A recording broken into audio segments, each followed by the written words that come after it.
अक्कू एक गिलास पानी ला तो। हाँ पापा।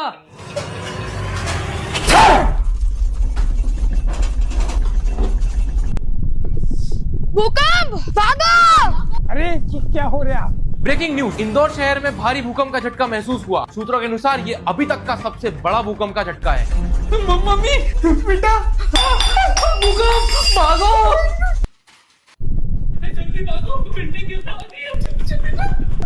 वाह भागो, वाह वाह भूकंप भूकंप। अरे लगता है बिल्डिंग गिरने वाली है। लगता है हम सब लोग मरने वाले। अब अपनी अपनी आखिरी विश मांग लेते हैं। PS5 भाई मेरा किसी एक बार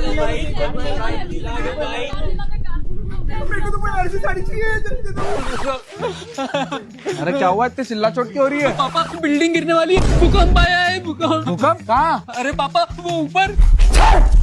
अबे गधे, वो तो मैंने छीका था। क्या चीखा था? अबे यार हम को टाइम खराब कर दिया, गर्लफ्रेंड से मिलने जा रहा था। चल यार जोर से चीखते हैं।